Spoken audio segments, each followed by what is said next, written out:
So welcome back students to our channel. आज हम करने जा रहे हैं क्लासिफिकेशन ऑफ लिविंग ऑर्गेनिजम्स। ठीक है, सो फटाफट से सब पेन और नोटबुक ओपन कर लीजिए अपने। हाँ, आई नो, मुझे पता है लेक्चर्स वगैरह बहुत डिलेड चल रहे हैं क्योंकि आप लोगों के एग्ज़ाम के बीच में अगर ज़्यादा लेक्चर अगर अपलोड कर दिए जाएँ तो आप पे उन्हें कवर अप नहीं कर पाएंगे, इसलिए लेक्चर्स वगैरह स्लोली ही सही रहते हैं। बाय द वे, मैंने टॉपिक वाइज लेक्चर्स भी बनाना स्टार्ट कर दिया है, तो आप लोग देखेंगे उन्हें अच्छे से। सो फर्स्ट ऑफ ऑल हम अपना फ़ॉन्ट सेलेक्ट कर लेते हैं पेन के लिए कि क्या करना है हमको।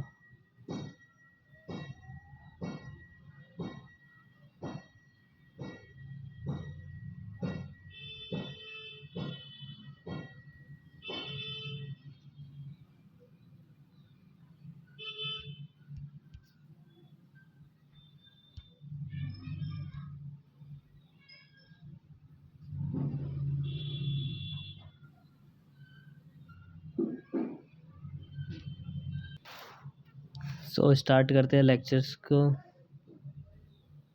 हम कर रहे हैं क्लासिफिकेशन। किस चीज़ का क्लासिफिकेशन कर रहे हैं? Of living organisms. तो लिविंग ऑर्गेनिजम्स का क्लासिफिकेशन करने जा रहे हैं हम, तो ध्यान से सुनना एक एक चीज़ें, ताकि हम इसे अच्छे से कवर अप कर सकें इस टॉपिक को, और आप लोग इस टॉपिक में स्ट्रॉन्ग हो सकें। ठीक है, और ये जी है थोड़ा फ़ॉन्ट में एक दो लेक्चर्स में थोड़ा गड़बड़ी रहेगा, तो मैनेज कर लेना, क्योंकि ये फ़ॉन्ट इस्तेमाल करना मेरा फर्स्ट टाइम है एज इन स्मार्ट डिवाइसेस। ठीक है, सो अब हम स्टार्ट करते हैं। इसमें हमारे classification of living organism topic में जो भी हम चीज़ें पढ़ते हैं, यानी कि जो भी हमारे ऑर्गेनिज़म है, लिविंग ऑर्गेनिज़म अर्थ पे जो प्रेजेंट है, वो हम किस किस चीज़ें से हम उन्हें डिफरेंशिएट कर सकते हैं, किस किस चीज़ें से, टाइप से, स्ट्रक्चर से, या उनके हैबिचुअल मैटर से, या उनके हैबिट्स क्या है, मोड ऑफ न्यूट्रिशन क्या है उनका, उन सारी चीज़ों से इसको हम डिफरेंशिएट कर सकते हैं। ठीक है, अब बात करते हैं कि ये जो हमारा क्लासिफिकेशन है, इसको हम कंसिडर कैसे करते हैं अपने मतलब एज अ बायोलॉजी में, कि हम इसे मतलब ऑर्गेनिजम्स का अच्छे से नाम रख पाए, उन्हें एक अच्छा सा लेवल दे पाए कि वो उस लेवल या उस स्पीसीज़ की वो ब्रीड है, ऐसे टाइप में। तो उसके लिए हमारे एक साइंटिस्ट है, कार्लस लिनस। साइंटिस्ट का नाम बड़ा ही मज़ेदार है। ठीक है, साइंटिस्ट है हमारे कार्लस लिनस। ठीक है, ये हमारे साइंटिस्ट है, रफली डायग्राम है। ठीक है, कार्लस लिनस जो है, इन्होंने थोड़ी खोजबीन करी। इन्होंने सोचा कि कुछ ऐसा बनाते हैं जो दुनिया में आज तक बना ना हो। ठीक है, तो इन्होंने एक एक चीज़ पे काउंट करना स्टार्ट करा। ठीक है, इनने टैक्सोनॉमी पे काम करना स्टार्ट करा। टैक्सोनॉमी इनने एक टर्म निकाली जिसके ये बाद में फादर भी कहलाए। ठीक है, टैक्सोनॉमी इनने टर्म निकाली। टैक्सोनॉमी का मतलब था कि जो भी हमारा टैक्सोनॉमी एक बायोलॉजी की ब्रांच थी। फर्स्ट ऑफ ऑल, इसमें जो भी हमारी टैक्सोनॉमी थी वो डील करने वाली थी आइडेंटिफिकेशन के साथ, नेमिंग के साथ, क्लासिफिकेशन ऑफ लिविंग ऑर्गेनिज्म, इन सब पे ये डील करने वाली थी। इनके सिमिलैरिटीज़ को देखते हुए और इनके डिफरेंसेस को देखते हुए ये डील करने वाली थी इसी बेसिस पे। और ये जो टैक्सोनॉमी है, ये ग्रीक वर्ड से इसने उठाया है, इस साइंटिस्ट ने, कार्लस लिनस ने। ठीक है, साइंटिस्ट का नेम ध्यान से सुनना, मैं बाद में वापस रिपीट कर दूंगा, कोई दिक्कत नहीं है। कार्लस लिनस साइंटिस्ट ने ये वर्ड जो है टैक्सोनॉमी, ये ग्रीक लैंग्वेज से उठाया है, वहाँ से इसको इसने ट्रांसलेट करके इंग्लिश लैंग्वेज में से टैक्सोनॉमी बोला है। और ग्रीक मतलब इस वर्ड का जो मतलब है उसे कहा जाने लगा, उसका मतलब इसने निकाला रेंडरिंग ऑफ ऑर्डर, ठीक है, रेंडरिंग ऑफ ऑर्डर इसने इसको कहा, ठीक है, कि इसका ये मतलब होता है। अब मैंने तुमको टैक्सोनॉमी बता दी कि टैक्सोनॉमी क्या काम करती है। वो किसी भी एनिमल वगैरह का आइडेंटिफिकेशन वगैरह देख के उसको उसके सही प्लेस तक पहुंचाती है, ठीक है। अब बात करते हैं लिविंग ऑर्गेनिज्म की शुरुआत करी किसने, कैसे ये लिविंग ऑर्गेनिजम्स आए, ठीक है। टैक्सोनॉमी तक सबको बात क्लियर है, ठीक है। टैक्सोनॉमी हो गया हमारा। फिर इसके बाद में हमारा बात करते हैं कि क्लासिफिकेशन कैसे हुआ। ये बात है थर्ड एंड फोर्थ सेंचुरी की, थर्ड एंड फोर्थ सेंचुरी की बात है, third and fourth century BC की बात है। इसमें जो हमारे साइंटिस्ट थे और उनके सहयोगी जो मतलब उनके पार्टनर्स थे जो भी उनके साथ काम कर रहे थे, साइंटिस्ट यानी कि एरिस्टोटल जो थे हमारे साइंटिस्ट, उन्होंने ऑर्गेनिजम्स को दो चीज़ों पे डिवाइड करा। इन्होंने दो चीज़ों पे डिवाइड करा, एक तो हमारे प्लांट्स हो गए और एक हमारे एनिमल्स हो गए। प्लांट और एनिमल को मतलब इनने ऑर्गेनिजम्स को प्लांट और एनिमल में डिवाइड करा। अब हम साइड में ऑर्गेनिजम्स भी नोट डाउन कर लेते हैं। एरिस्टोटल ने ऑर्गेनिजम्स को प्लांट और एनिमल में क्लासिफाई करा। क्लासिफाई करने का मेन रीज़न ये था कि प्लांट्स हमारे मूवेबल नहीं है, मतलब वो थोड़े मतलब लिविंग ऑर्गेनिज्म में आते हैं पर वो रिस्पोंड वगैरह नहीं करते एनिमल्स के अकॉर्डेंस में, और प्लांट हमारे ऑटोट्रॉफ्स में पाए जाते हैं और एनिमल्स ज़्यादातर हाइटोट्रॉफ वगैरह नेचर फॉलो करते हैं। तो ये बातें इनको थोड़ी बहुत समझ आई, इस वजह से इन्होंने इन दोनों को अलग अलग रखा। इसलिए एरिस्टोटल जो है हमारे, वो बाद में फादर ऑफ बायोलॉजिकल क्लासिफिकेशन भी कहलाने लगे। इन्होंने देखा कि प्लांट्स के हैबिट्स अलग है, एनिमल्स की अलग है, बॉडी पार्ट्स में भी डिफरेंसेस है, कुछ कुछ सिमिलैरिटीज़ है, तो इन्होंने इन दोनों को अलग अलग रखा। अलग अलग रखने का मेन रीज़न मैं आपको बता चुका हूँ, ठीक है। इसके बाद हिप्पोक्रेट्स आए। हिप्पोक्रेट्स क्या किया, हिप्पोक्रेट्स ने मेडिसिनल वगैरह पे काम करना स्टार्ट करा, कि मतलब कहने लगे कि प्लांट्स वगैरह से मेडिसिनल कैसे बनता है, वो उन्होंने बनाना स्टार्ट करा, यानी कि आयुर्वेदा वगैरह। ये फादर ऑफ मेडिसिन भी इनको कहा जाता है, ठीक है।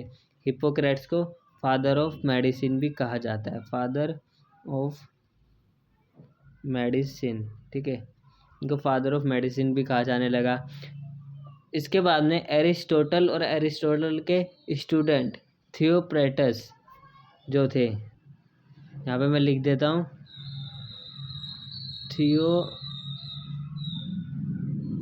वैसे तो ये मतलब टॉपिक से थोड़े से बाहर आ गए हैं हम, बट हम इस पे बात कर लेते हैं कि मेडिसिनल पे किस किस ने काम करा था, ताकि आप बाद में बता सकें।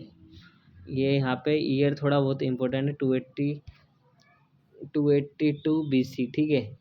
इन्होंने भी मेडिसिनल पे काम करा। प्लेनी एंड एल्डर ने भी AD में 23 से 79 AD में इन्होंने आर्टिफिशियल सिस्टम क्लासिफिकेशन पे काम करा, ठीक है। इसके बाद में जॉन रे साइंटिस्ट भी आए। इन सब की बात तो होती रहेगी। अब हम टॉपिक की तरफ बढ़ते हैं, क्योंकि मेडिसिनल वगैरह का फादर पूछ लेता है कि कौन है, तो हिप्पोक्रेट्स है।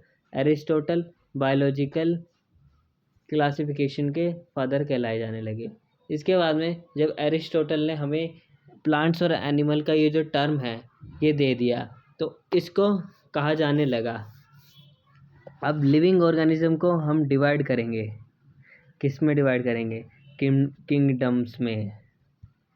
लिविंग ऑर्गेनिज्म डिवाइड होने लगे किंगडम में। फर्स्ट किंगडम इन्होंने एज इट इज़ रखा, मतलब फर्स्ट किंगडम में बस हमारे लिविंग ऑर्गेनिजम्स थे, किसी को नहीं पता था क्या है क्या नहीं है, कुछ नहीं पता किसी को भी, ठीक है। सेकंड किंगडम में, मैं थोड़ा सा इसको ऐसे कर लेता हूँ, हाँ ठीक है। सेकंड किंगडम में एरिस्टोटल आए, मतलब फर्स्ट तो ऐसे ही लिख दिया, सेकंड मतलब दो चीज़ों में डिवाइड हुआ था, दो ही लिखेंगे, ठीक है। सेकंड किंगडम हमारा डिवाइड हुआ प्लांट्स में और एनिमल्स में, ठीक है। प्लांट्स और एनिमल्स में डिवाइड करा किसने करा? एरिस्टोटल ने। एरिस्टोटल ने इसे डिवाइड करा, ठीक है।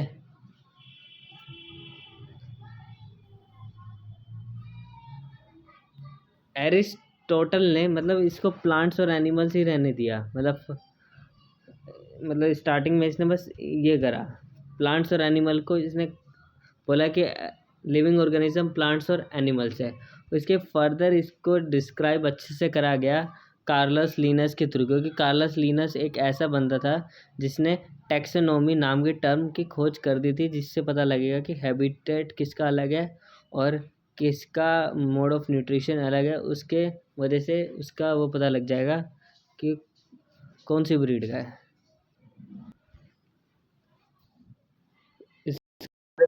कार्लस लिनस ने ये जो एनिमल और प्लांट थे इनको इसने किंगडम्स में डिवाइड करा। प्लांट को इसने रखा किंगडम प्लांटी में, किंगडम प्लांटी, और एनिमल को रखा किंगडम एनिमिलिया में। थोड़ा सा नेम में डिफरेंस कर दिया। प्लांटी में प्रोकैरियोट्स वगैरह आने लगे, photosynthetic plant, non photosynthetic fungi वगैरह आने लगे। प्लांट्स में प्लांट्स की बात होने लगी कि प्लांट्स में क्या क्या होता है। ऑटोट्रोपिक होता है, मोड ऑफ न्यूट्रिशन ओन अपना खुद का फूड है, एक्सक्रीटरी और नर्वस सिस्टम एब्सेंट होता है, रिजर्व करता है फूड मटेरियल इन स्टार्च में, ठीक है। इसके बाद में इसने एनिमिलिया की बात करी। एनिमिलिया हमारा एबिलिटी है इसके पास कि वो मूव कर सकता है प्लेस टू प्लेस, अलग अलग जगह पे जा सकता है।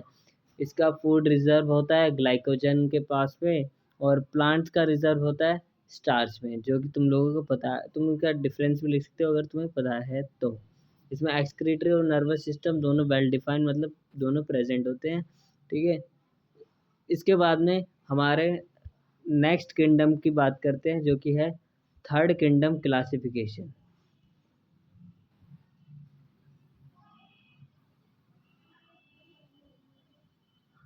थर्ड किंगडम क्लासिफिकेशन में क्या हुआ, ठीक है।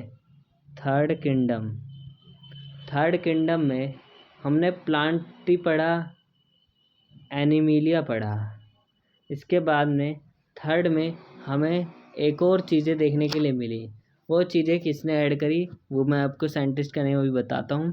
पहले हम उसे लिख देते हैं कि हमने क्या ऐड करा। हमने करा ऐड प्रोटिस्टा। प्रोटिस्टा एक अलग टाइप आती है हमारे मतलब थर्ड किंगडम में, जो कि हमारे जो साइंटिस्ट थे इन्होंने इसको बताया। अर्नेस्ट हैकल नाम के साइंटिस्ट थे, 1866 में इन्होंने इस टर्म को डिस्कवर करा कि इसके नाम का अलग सेक्शन होना चाहिए। फिर इसको अच्छे से डिफाइन भी करा गया कि इसमें क्या क्या होता है क्या क्या नहीं होता है, ठीक है। वो आप डीप प्रोटिस्टा में ही पढ़ेंगे कि प्रोटिस्टा में क्या पाया जाने लगा। बट थोड़ा बहुत मैं बता देता। प्रोटिस्टा हमारा क्या कहते हैं फ्लैजिला टाइप वगैरह में भी पाया जाता है, और फोटोसिंथेटिक ऑटोट्रोफ्स में भी रहता है ये। और हमारा क्या कहते हैं प्रोटिस्टा के पास दो मोड ऑफ न्यूट्रिशन होता है, सनलाइट की प्रेजेंस में भी कर सकता है ये, और विदाउट सनलाइट की प्रेजेंस में भी कर सकता है। ऑटोट्रोप और हेटरोट्रोप दोनों कर सकता है ये।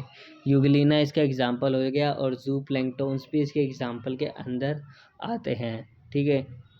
और जो हमारे सीलिया और फ्लैजिला, जो मैंने स्टार्टिंग बात करी फ्लैजिला, वो हमारे लोकोमोशन में मदद करता है प्रोटिस्टा के अंदर, ठीक है। इसमें सारे यूनिसेलुलर प्लांट्स वगैरह आ जाते हैं जिन्हें हम फाइटोप्लैंक्टन्स कहते हैं, और यूनिसेलुलर एनिमल जिन्हें हम जूप्लैंक्टन्स कहते हैं, वो सब हमारे प्रोटिस्टा के अंडर में कवर अप हो जाते हैं, ठीक है। यहाँ तक सबको क्लियर है। मैं इस लेक्चर में बस किंगडम बताने वाला कि किस साइंटिस्ट ने किसने में डिवाइड करा, और जो जो मैं बोल रहा हूँ वो अगर आप नोट करेंगे तो मतलब हो जाएगा, मतलब ये बेसिक टॉपिक क्लियर है, ठीक है। इनका फर्दर एक्सप्लेनेशन तो क्लास 12th की NCERT है, उसमें डीप तरीके से दे रखा है, तो उसमें आप पढ़ सकते हैं। फोर्थ किंगडम क्लासिफिकेशन में बात करेंगे हम। फोर्थ किंगडम क्लासिफिकेशन में चौथी चीज़ जो ऐड हुई, पहले जो प्लांट्स ऐड हुए, फिर एनिमल्स, देन प्रोटिस्टा। प्लांट और एनिमल को मैं पी और ए से ही डिनोट करूँगा। इसके बाद में हमारा ऐड हुआ मोनेरा। जो नेक्स्ट साइंटिस्ट आते हैं हमारे जिन्होंने मोनेरा की खोज करी, उनका नाम मैं यहीं लिखूँगा। उनका सरनेम है कोपलैंड, नाम से उनको जानते हैं, तो उनका पूरा नेम हम लिख देंगे हर्बर्ट कोपलैंड। हर्बर्ट कोपलैंड नाम के साइंटिस्ट हैं। इन्होंने बताया कि कैसे मोनेरा हमारा किंगडम क्लासिफिकेशन में आया। इनका ईयर थोड़ा फिक्स नहीं है, 1938 से 1966 बताया गया है। बाकी मैंने यहाँ पे 1956 मेंशन करा है। बाकी आप NCERTs में चेक कर लेना या गूगल वगैरह में कि अगर कौन सा करेक्ट है, ठीक है। हर जगह पे अलग अलग दे रखा है, इनका फिक्स नहीं है कुछ। विकीपीडिया पे जाके कंफर्म करना पड़ता है। मोस्ट ऑफ रिसोर्सेज में 1956 मेरे को मिला है, तो मैंने 1956 मेंशन कर दिया है। फोर्थ किंगडम क्लासिफिकेशन में मोनेरा हमारा आ गया है। हमने प्लांटिस समझा, एनिमिलिया समझा, प्रोटिस्टा समझा, मोनेरा की बात करते हैं। मोनेरा हमारा क्या होगा, ठीक है। मोनेरा में हमारे जो भी चीज़ें आती हैं, क्या आती हैं उसके बारे में सोचते हैं। मोनेरा एक प्रोकैरियोट का किंगडम माना जाता है, ठीक है। मोनेरा जो भी हमारा है वो एक एक सेल से बना है। जो ऑर्गेनिज्म है उसे हम यूनिसेलुलर कहते हैं, और इसमें बैक्टीरिया वगैरह का बहुत बड़ा योगदान है। बैक्टीरिया भी इसमें प्रेजेंट होते हैं। और ये जो सारे प्रोकैरियोटिक ऑर्गेनिज्म है, इसके अंदर हमारे माइकोप्लाज्मा, बैक्टीरिया, एक्टिनोमाइट्स जिन्हें हम फिलामेंटस बैक्टीरिया कहते हैं, और साइनोबैक्टीरिया जिन्हें हम ब्लू ग्रीन एल्गिर कहते हैं, वो सब इसके अंदर दिखने में मिलते हैं मोनेरा के अंदर में। और मोनेरा जो है हमारा वो माइक्रोस्कोपिक है, जिन्हें हम मतलब देख नहीं सकते। और इसके अंदर न्यूक्लियस नहीं होता, इसके अंदर मेम्ब्रेन बाउंड ऑर्गेनेल्स की भी कमी होती है, ठीक है। और इसका मोड ऑफ न्यूट्रिशन बहुत होता है, ऑटोट्रोप और हेटरोट्रोप, ठीक है। ये सब आप मतलब एक बार अच्छे से रिवाइज करेंगे तो आपको क्लियर हो जाएगा। ये बस मैं क्लासिफिकेशन बता रहा हूँ कि किस साइंटिस्ट ने क्या क्लासिफिकेशन दी थी, कितने ईयर में दी थी, ठीक है। और थोड़ा बहुत बेसिक्स बता रहा हूँ कि इसमें क्या हुआ था। अब यहाँ पे मैं पूरा चीज़ें नोट नहीं कर सकता, क्योंकि इसमें थोड़ा एरर है। मतलब यहाँ पे अगर मैं इसको करता हूँ ना, तो इतना नहीं ले पाता ये टच। इसके बाद में इसके एग्जांपल्स वगैरह की बात करी गई है। आर्ची बैक्टीरिया वगैरह इसके अंदर प्रेजेंट है, और क्लोस्ट्रीडियम वगैरह भी इसमें पाए गए हैं, राइजोबियम, अजैक्टोबैक्टर, ये सब इसमें पाए जाते हैं, ठीक है। बायोलॉजिकल नाइट्रोजन फिक्सेशन इसके अंदर ही बातचीत होती है, मोनेरा के अंदर भी, ठीक है। और मोनेरा में मोस्टली यूनिसेलुलर आपको देखने के लिए मिलेंगे, और ये मोटेलिटी में मोटाइल भी होते हैं और नॉन मोटाइल भी होते हैं, ठीक है। न्यूट्रिशनल क्लासिफिकेशन इनकी फोटो ऑटोट्रोपिक होती है, हेटरोट्रोपिक और कीमो ऑटोट्रोपिक पाई गई है, ठीक है। इनका डिफरेंशिएशन टेबल भी आप देख सकते हैं, मतलब आपको ईजिली इंटरनेट पे अवेलेबल हो जाएगा, जिससे आप इन्हें कंपेयर कर सकते हैं। इसके बाद में फिफ्थ किंगडम क्लासिफिकेशन बहुत कॉमन है, जो कि आप लोगों को देखने के लिए मिल जाती है कहीं पर भी। मतलब इस बुकलेट में भी गिवन होगी, आपके जो भी कॉलेजेस की बुक्स वगैरह है या 12th की बुक्स है। इसको डिफाइन करा गया था प्लांट, एनिमल, प्रोटिस्टा, मोनेरा, और फिफ्थ में हमारा आता है फंगाई, ठीक है। और ये जो फिफ्थ किंगडम है ये हमें दिया था R.H. विटेकर नाम के साइंटिस्ट ने, ठीक है। R.H. विटेकर नाम के साइंटिस्ट हैं, 1969 में इन्होंने खोज करी थी फंगाई किंगडम की। फंगाई किंगडम इन्होंने दिया फंगाई किंगडम में इनको क्या अलग लगा। फंगाई किंगडम एक यूकैरियोटिक है, इसके अंदर मल्टीसेलुलर और यूनिसेलुलर पाए जाते हैं। इसकी सेल वॉल काइटिन की बनी है और इसका मोड ऑफ न्यूट्रिशन हेटरोट्रोपिक है और ये नॉन मोटाइल है। ठीक है, फंगाई में आप लोगों के ये सब चीज़ें देखने के लिए मिल जाती है ईजिली। ठीक है, और इसमें इंक्लूड होते हैं मशरूम्स वगैरह, इसके अंदर आ जाते हैं bracket fungi, puff balls, moulds, ये सब इसके अंदर एज ए एग्जांपल मिल जाते हैं आपको फंगाई के अंदर। ठीक है, तो फंगाई यहाँ पे अपना क्लियर है। इसके बाद में हम बात करते हैं सिक्स किंगडम क्लासिफिकेशन। जी हाँ, सिक्स्थ किंगडम क्लासिफिकेशन, जो आज तक किसी ने नहीं सुना होगा, फर्स्ट ईयर वालों ने तो नहीं सुना होगा। ठीक है, वो आपके बुक्स में दे रखा है, बॉटनी या जूलॉजी में मेंशन होगा, आप चाहे तो देख सकते हैं। मेरे ख्याल से फर्स्ट यूनिट पे ही मेंशन है, बुक मेरे को अच्छे से रिमेंबर नहीं है किस में है। ठीक है, सिक्स किंगडम क्लासिफिकेशन में क्या हुआ था आज हम उसे देखेंगे, इसी के लिए ये पूरा लेक्चर बना है। ठीक है, सिक्स किंगडम क्लासिफिकेशन, ऐसा क्लासिफिकेशन जो कि अभी 90s से स्टार्ट हुआ था। 90s मतलब 20s आने से पहले ही, 2000 ईयर आने से पहले ही स्टार्ट हुआ था। जो साइंटिस्ट का नेम है कार्ल पोज, साइंटिस्ट का नेम का सरनेम थोड़ा अजीब है, जिन्होंने 1990s में 1990s मैंने लिखा है, बट जो इनका एक्चुअल ईयर है 1977 से इन्होंने काम मतलब सक्सेस पानी स्टार्ट करी, तो ये थोड़े बहुत विकीपीडिया में छाने लगे।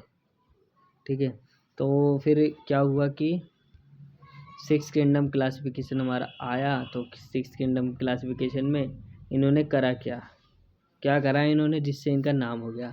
सिक्स किंगडम क्लासिफिकेशन में प्लांट वैसे के वैसे ही थे, एनिमल भी, प्रोकैरियोट भी, ठीक है, मतलब प्रोटिस्टा, फंगी भी वैसे का वैसा ही था। कितने हो गए, 1 2 3 4, पांचवा कौन है, और मोनेरा। छठा ऐड करा है सर इसने या नहीं करा, वो बताइए। मोनेरा को यहाँ नहीं लिखेंगे, मोनेरा को थोड़ा नीचे लिखेंगे ताकि गैप अच्छे से बने। हाँ, छठा ऐड करा इसने या नहीं करा। छठा उसने लॉजिकली ऐड नहीं करा, मतलब सिंपली उसने ऐड नहीं करा। मोनेरा प्रोकैरियोटा है। ठीक है, और ये जो बाकी के हमारे जो ये देखने के लिए तो मिलते हैं, ये सब यूकैरियोटा है। ठीक है, इतनी बातें क्लियर है सबको। मोनेरा को इसने स्प्लिट करा दो चीज़ों में, आर्चिया और बैक्टीरिया, कि हम मोनेरा को आगे पढ़ सके, तो इस वजह से इसने इसको as a sixth kingdom classification बोला। अब देखो, इसको पहले मैं डिवाइड करता हूँ, स्प्लिट करा इसने, आर्च बैक्टीरिया और यू बैक्टीरिया। सर आपने तो बोला था इसको इसने आर्चिया और बैक्टीरिया में करा है। हाँ, ये आर्चिया बैक्टीरिया ही है। आर्चिया बैक्टीरिया मतलब आर्चिया हो गया आर्चिया बैक्टीरिया का, और यू बैक्टीरिया यानी कि ट्रू बैक्टीरिया यानी कि बैक्टीरिया सिंपल। ठीक है, यू बैक्टीरिया और आर्ची बैक्टीरिया, 1 2 3 4 5 6, तो सिक्स किंगडम क्लासिफिकेशन इस वजह से बना, आर्चिया बैक्टीरिया और यू बैक्टीरिया। ठीक है, आर्ची बैक्टीरिया और यू बैक्टीरिया दोनों हमारे प्रोकैरियोट्स के अंदर आते हैं और दोनों ही बैक्टीरिया, यू बैक्टीरिया जो सच्चा बैक्टीरिया और आर्ची बैक्टीरिया थोड़ा सा अलग पाया जाता है। ठीक है, जिसे हम फर्दर बाद में कंसीडर वगैरह करेंगे, जैसे कि थोड़ा बहुत इसका एग्जांपल समझ लेते हैं। आर्ची बैक्टीरिया जो हमारे सरवाइव करते हैं एक्सट्रीम इन्वायरमेंटल कंडीशन में, जैसे कि जहाँ पे ऑक्सीजन प्रेजेंट नहीं होता, एनोबैरिक कंडीशन में, जैसे कि हाई सोल्ट कंडीशन हो जाती है, high temperature like 80 degree Celsius और अबव, और हाईली एसिडिक सॉइल्स में ये सब प्रेजेंट होते हैं हमारे आर्ची बैक्टीरिया। और यू बैक्टीरिया तो हमें पता है कि कहीं पर भी सर्वाइव वगैरह इजीली कर जाता है। ठीक है, तो बाकी हम इनके मतलब जो मेन आर्ची बैक्टीरिया और यू बैक्टीरिया के जो मेन जो डिफरेंस है, वो हम मतलब ये जो भी टॉपिक्स का जो फर्दर डिस्कशन है कि इसमें क्या होता है क्या नहीं होता है, वो हम एक और सेपरेट लेक्चर में करेंगे और इसको ठीक से वापस से करेंगे ताकि एक बार रिवाइज हो जाए। मैं इसको रफली इस वजह से करा ताकि आप लोगों को किंगडम्स तो पता हो कि किसने क्या किंगडम दिया है। तो 6 किंगडम हमारा हो गया है। 6 किंगडम के बाद आता है 7 किंगडम क्लासिफिकेशन। अब ये सुन के तो सेकेंड ईयर वाले बच्चों के भी दिमाग हिल गया होगा कि ये क्या है भाई, ये क्या सीक्वल चल रहा है मूवी का जो 7th किंगडम बना दिया सर आपने, ऐसे कैसे हो सकता है, ऐसा तो हो ही नहीं सकता। हो सकता है। 7th किंगडम हमें दिया है थॉमस कैलेवियर, और ये किसी भी एनसीईआरटी में गिवन नहीं है, ना ही किसी बुकलेट में गिवन है ये, ठीक है। ये सिर्फ मैं बता रहा हूँ तुम्हें। मुश्किल से 1 या 2 बुक में गिवन होगा जो कि थॉमस कैलेवियर साहब ने लिखी होंगी, या इनके रेफरेंस में जो भी पब्लिकेशन होगा उसने लिखी होगी। कॉलेजेस बुक में बहुत रेयरली मिलेगा तो ये क्लासिफिकेशन। अब मुझे नहीं पता रियल मेडिकल फील्ड में ये टॉपिक है या नहीं, बाकी हो भी सकता है ये लास्ट सेमेस्टर वगैरह में। थॉमस क्लीवर ने ये क्लासिफिकेशन दिया। इसने प्लांट को ऐसे ही रखा, एनिमल को ऐसे ही लिखा, प्रोटिस्टा को ऐसे ही रखा, फंगी को ऐसे ही रखा, ठीक है, एंड मोनेरा को भी ऐसे ही रखा, ठीक है। फिर इसने डाला गया सर, ये तो 5 ही हुए। रुक जाओ 1 सेकेंड। मोनेरा तो हमारा डिवाइड हो गया था ना, मोनेरा को डिवाइड ही कर देते हैं। आर्ची बैक्टीरिया, यू बैक्टीरिया, ठीक है, आर्च, ठीक है। अब ये हो गया 1 2 3 4 5 6, यहाँ तक हमारे 5 हो रहे थे, ठीक है। अब हमारे ये 6 हुए, ठीक है। इसके बाद में इसने दिमाग लगाया, इसने बोला कि जब मोनेरा डिवाइड हो सकता है तो प्रोटिस्टा क्यों नहीं हो सकता। तो इसने प्रोटिस्टा पे भी उंगली उठा दी। इसने बोला प्रोटिस्टा को डिवाइड करा जाए, तो प्रोटिस्टा इसने डिवाइड करा, प्रोटिस्टा को इसने डिवाइड करा आर्चियोजोआ में, ठीक है, आर्चियोजोआ में। और अपना वेट अ सेकेंड,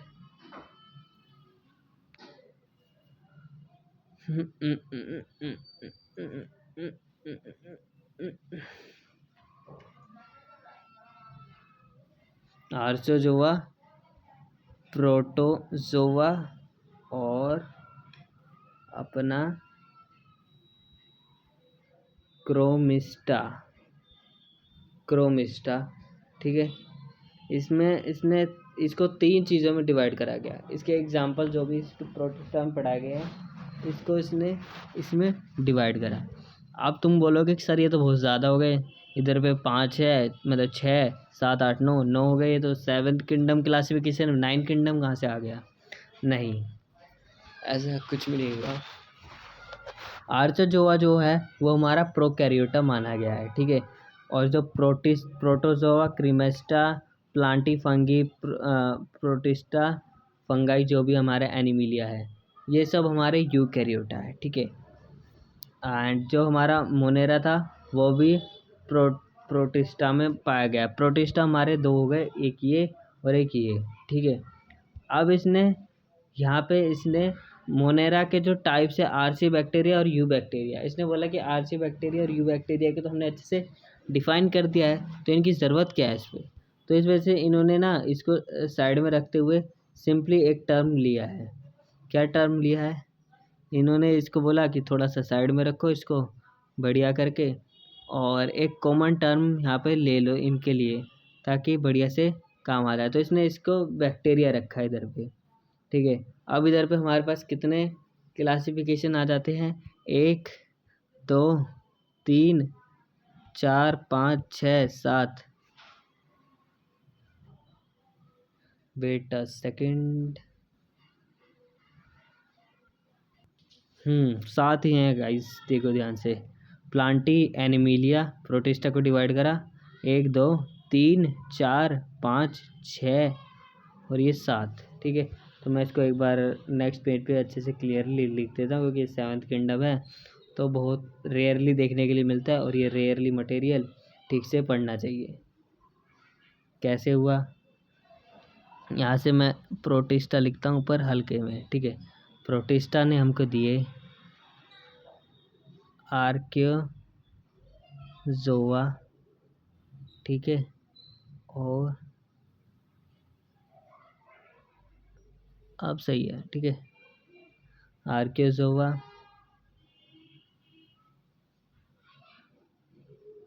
प्रोटोजोआ और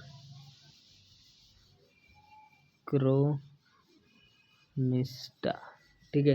प्रोटिस्टा ने हमें ये दिए, मैं यहाँ पे प्रोटिस्टा लिख ही देता हूँ, नहीं तो मुझे खुद को कन्फ्यूज़न हो जाएगा, ठीक है। इसने हमको ये दिए, और साइड में मोनेरा का भी लिख लेते हैं। मोनेरा का जो कॉमन टर्म हमने लिखा था उसने हमें बैक्टीरिया दिया, ठीक है। तो यहाँ से हमारे पास कितने आए, 1 2 3 4, और बाकी के 3 जो थे हमारे पास फंगाई, एनिमिलिया लिख देते यार, एक बार भी नहीं लिखा, एनिमिलिया प्लांटी। तो ये हमें देखने के लिए इसमें मिला, ठीक है। तो कितना हो गया, 5 6 7, तो 7 किंगडम क्लासिफिकेशन ऐसे हुआ। और जो ये हमारा कलर चेंज कर लेता हूँ इधर से,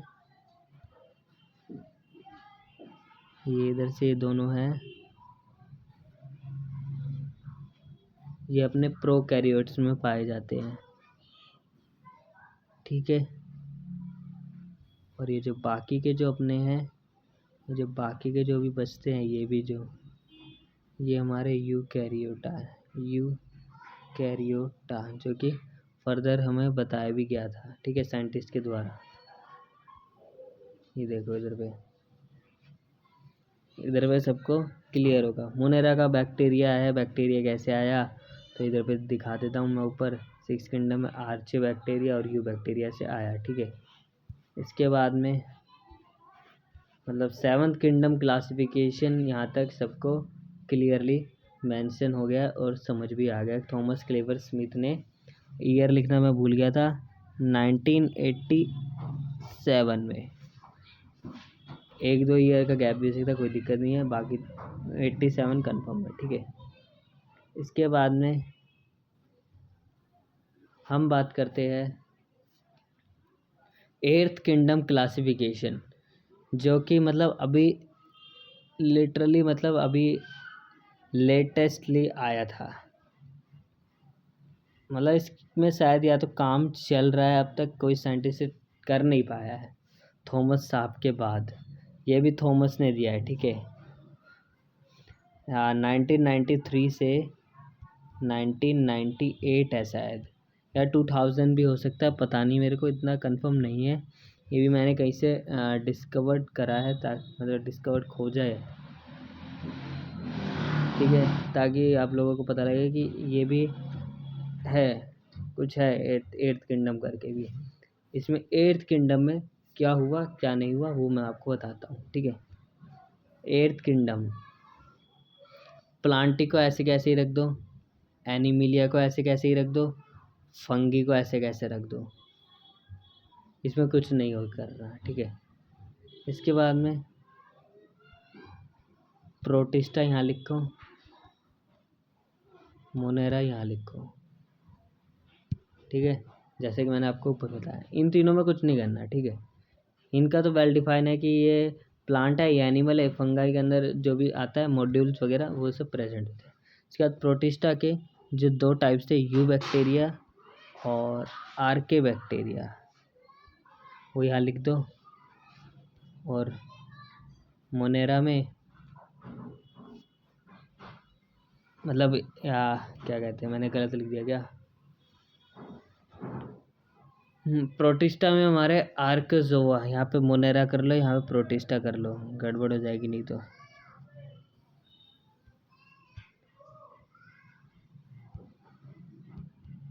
ठीक है, मोनेरा में हमारा आर्के बैक्टीरिया और यू बैक्टीरिया गिवन थे। प्रोटिस्टा में आर्कजोआ और प्रोटोजोआ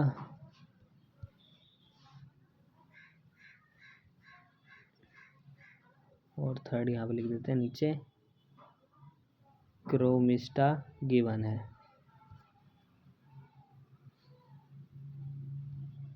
ठीक है, तो इधर पे आ गया 1 2 3 4 5 6 7 8। तो ये 8 क्लासिफिकेशन इसने ऐसे कंसीडर करा है। ठीक है, पहले बैक्टीरिया को इसने कॉमन लेके प्रोटिस्टा को डिफाइन करा अच्छे से कि प्रोटिस्टा में क्या क्या है, मोनेरा का बैक्टीरिया कॉमन लेके। ठीक है, फिर अब इसने सबको कॉमनली एक साथ वापस से बता दिया कि इन सब का ये टाइप होता है और ये सब इसमें फर्दरली डिवाइड हुए हैं। ठीक है, अब ये लेटेस्ट डिवाइडेशन इसने करा है। इसके बाद जो है अभी तक प्रोसेसिंग में कि इसके बाद कौन सा क्या क्लासीफाई होगा, इनमें से होगा भी या नहीं होगा, इस साइंटिस्ट के कंफर्मेशन में अभी तक नहीं आया है। ठीक है, सो यहाँ पे एक शॉर्ट समरी हम इसकी बनाएंगे। उससे पहले हम आपको एक रिकैप करा देते हैं कि क्या क्या हमने करा है। ये सब तो गिवन है, साइंटिस्ट वगैरह का नेम हिप्पोक्रेट्स वगैरह छोड़ देते हैं। First kingdom living organism plants और एनिमल्स बने। सेकंड किंगडम में एरिस्टोटल आया, मतलब एरिस्टोटल ने प्लांट और एनिमल दिए। फिर कार्ल लिनस ने प्लांटी और एनिमलिया बनाए। थर्ड किंगडम में अर्नेस्ट हैकल आया, इसने प्रोटिस्टा दे दिया प्लांटी एनिमलिया के साथ। फिर फोर्थ किंगडम में अपने हर्बर्ट कॉपलैंड ने प्रोटिस्टा के साथ मोनेरा भी ऐड करा। प्रोटिस्टा ऐड था, मोनेरा भी ऐड करा। फिफ्थ किंगडम में फंगाई किंगडम भी हमारे यहाँ पे डिस्कवरी में आ गया। सिक्स्थ किंगडम में हमने देखा मोनेरा के 2 टाइप्स होते हैं, आर्ची बैक्टीरिया, यू बैक्टीरिया। ठीक है, बाकी सारी चीज़ें सिमिलर थी। सेवन्थ किंगडम में हमने प्रोटिस्टा के 3 पार्ट्स पढ़े, आर्कोजोआ, प्रोटोजोआ, क्रोमिस्टा। ये सब हम अपने लेक्चर्स वगैरह में कवर अप करेंगे या टॉपिक वाइज वीडियो में। ठीक है, तो घबराने की बात नहीं है, इनको भी हम कवर करेंगे। इसका बस टाइप से देखना था कि किसके टाइप से निकल के आया है। ठीक है, फिर इसके बाद में अपना जो 8th किंगडम क्लासिफिकेशन है वो सब में से जॉइंट होके आया है।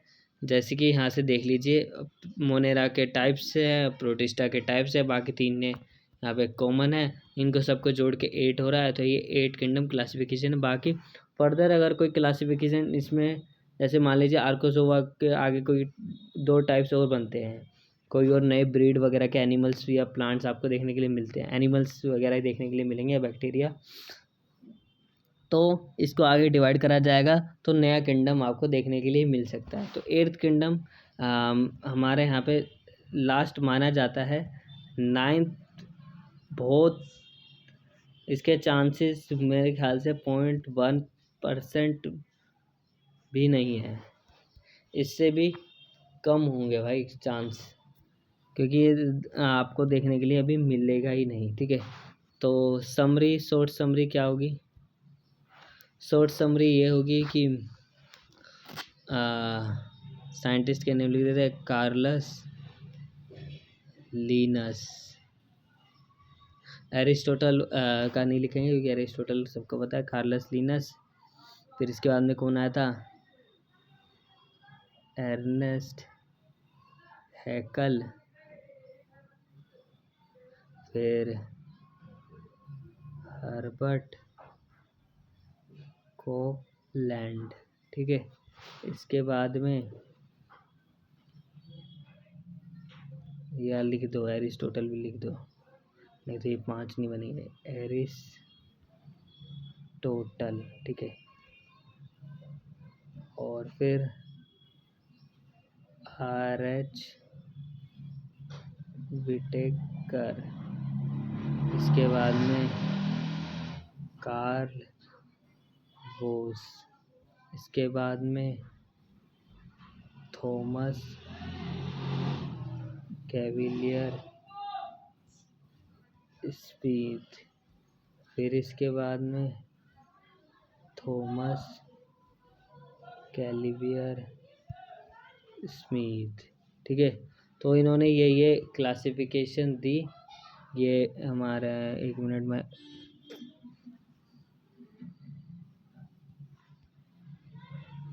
ये फर्स्ट आया, इसने फर्स्ट दी, इसने सेकंड क्लासिफिकेशन, इसने थर्ड क्लासिफिकेशन दी, यहाँ पे फोर्थ, फिफ्थ, सिक्स्थ, सेवन्थ और ये एट्थ। ठीक है, ये इन्होंने क्लासिफिकेशन हम लोगों को दी इन सब ने। ठीक है, तो ये साइंटिस्ट है जिन्होंने हमें ये सारी क्लासिफिकेशन दी और क्या क्या इन्होंने हमें बताया। हाँ, 2 चीज़ों से, प्लांट और एनिमल से एक कहानी शुरू हुई थी और ख़त्म हमारे यहाँ से करा हमने। ठीक है,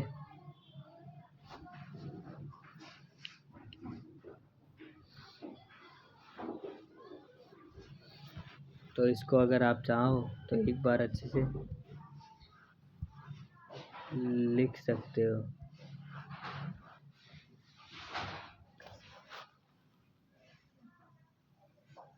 प्लांटी एनिमेलिया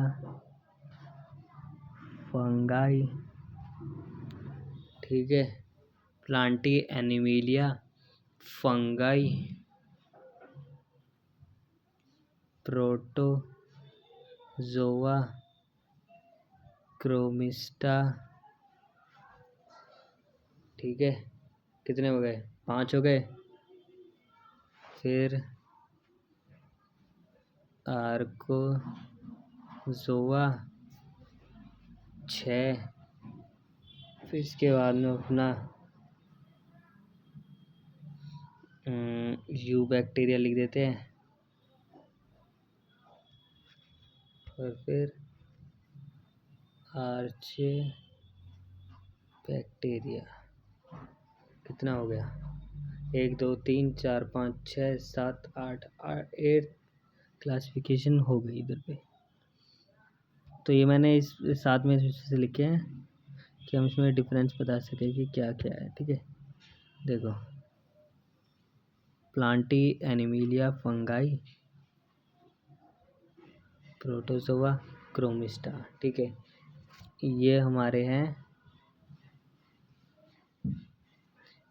यू कैरियोटा।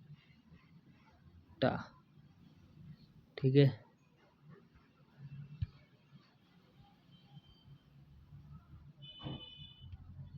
इसके बाद जो हमारे आर्चिजोआ, यू बैक्टीरिया और आर्ची बैक्टीरिया, ये हमारे हैं प्रोकैरियोटा। प्रोकैरियोट्स लिख लो या प्रोकैरियोटा लिख लो, बात एक ही है। तो ठीक है, ये हमारे इसमें फर्दर डिफरेंसेस पाए गए हैं। सो मिलेंगे नेक्स्ट लेक्चर में। तब तक के लिए आप लोग पढ़ते रहे और नई चीज़ों को समझते रहे। अगर इस लेक्चर में मुझसे कोई गलती हुई है तो कमेंट में उस गलती को आप ठीक कीजिए, ताकि मुझे भी पता लगे कि मैंने कुछ मिस्टेक तो नहीं करी। अगर मैंने किसी साइंटिस्ट का नेम गलत बताया हो या ईयर या किसी टाइप्स को मैंने गलत एक्सप्लेन करा हो तो आप मुझे कमेंट में बता सकते हैं या आप उसे करेक्ट कर सकते हैं।